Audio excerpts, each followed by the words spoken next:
unravel me with a melody. You surround me with a song of deliverance from my enemy, till all my fears are gone. I'm no longer slave to fear. I am the child of God. I'm no longer slave to fear. I am the child of God. From my mother's womb, you have chosen me. Love has called my name. I've been born again to a family. Your blood flows through rain. I'm no longer slave to fear. I am the child of God. I'm no longer slave to fear. I am the child of God.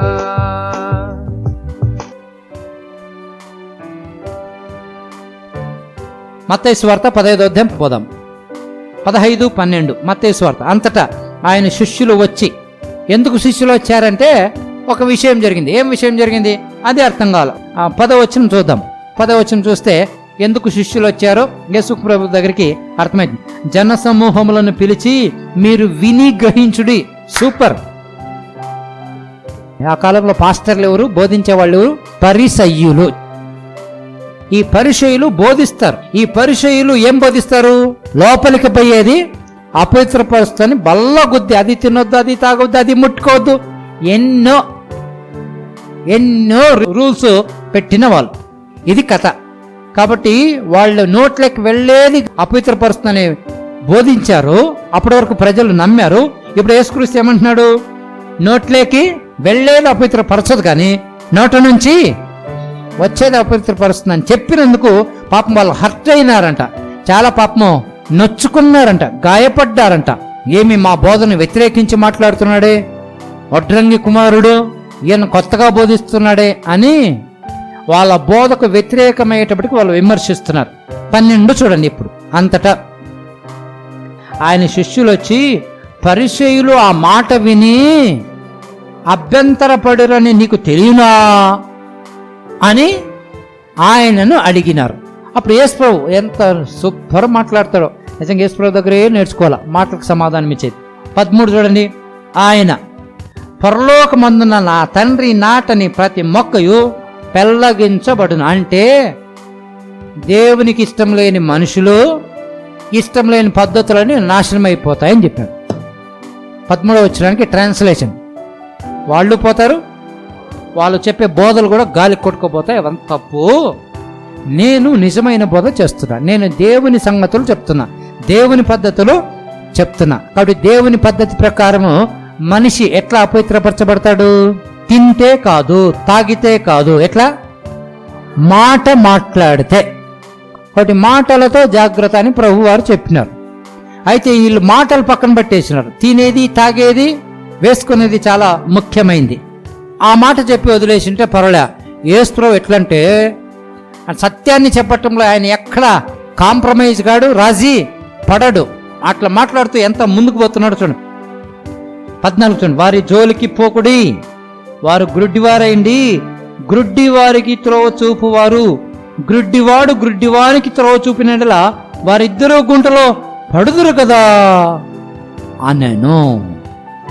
తినేది, తాగేది నిజంగా అపవిత్రపరచదు, కానీ ఏది అపవిత్రపరుస్తుంది? మనుషుని నోట నుంచి వచ్చేదే అపవిత్ర పరుస్తుంది అని ఆ రోజు మతమును చేసిన పరిసయ్యులతో మాట్లాడుతున్నాడు యేసుక్రీస్తు వారు. బాగా వినండి. ఈ పరిసయ్యులు ఎవరు? యేసుక్రీస్తు వారికి సొంత వాళ్ళు చేసిన తప్పుడు బోధని ఓపెన్గా చక్కగా తప్పు అని చెప్తున్నాడు. తప్పు అని ఎప్పుడైతే చెప్పితే మనకి ఏమేమో అయిపోతుంది. అందుకే బైబిల్లో దిద్దుబాటు అసహ్యం కదా అన్నారు. కరెక్షన్ ఎప్పుడు అసహ్యం. పోతా ఉండు, good good good good good good అంటా ఉండాల. ఎప్పుడైనా ఇది బాగలేదు అంటేనే హెడ్ టు ఫుట్ ఏమవుతుంది, బీపీ వస్తుంది. దిద్దుబాటు అసహ్యం. ఆయన దిద్దుబాటు చేస్తున్నాడు ఆ కాలపు బోధని. ఏమై ఉంటుంది ఆ కాల బోధకులకి? కోపం వచ్చి ఉంటుంది, ఆవేశం వచ్చేసి ఉంటుంది, ఉగ్రులైపోయి ఉంటారు. ఎంత ఉగ్రత అయిపోయిందంటే ఈయనని భయంకరంగా చంపేయటానికి ఇదే కారణం. యేసు ప్రభు అంత ఘోరంగా చంపబడటానికి కారణం ఏంటంటే ఈయన వాళ్ళకి వ్యతిరేకంగా కొత్త విషయాలు చెప్తాడు, సత్యాలు చెప్తాడు, ప్రజలకు లాభకరం, ప్రజలు స్వేచ్ఛ అనుభవించుటకు చెప్తాడు. తినేది తాగేది కాదయ్యా, ఏమైనా తినొచ్చు తాగంటే ప్రజలకు ఏమవుతారు? హ్యాపీగా ఫీల్ అవుతారా? అయ్యో అంటారా? కాబట్టి యేసు ప్రభు ప్రజలు ఏం చేస్తాడు? హ్యాపీ చేస్తారు. వాళ్ళు ఏం చేస్తారు? తినకూడదు, తాగకూడదు.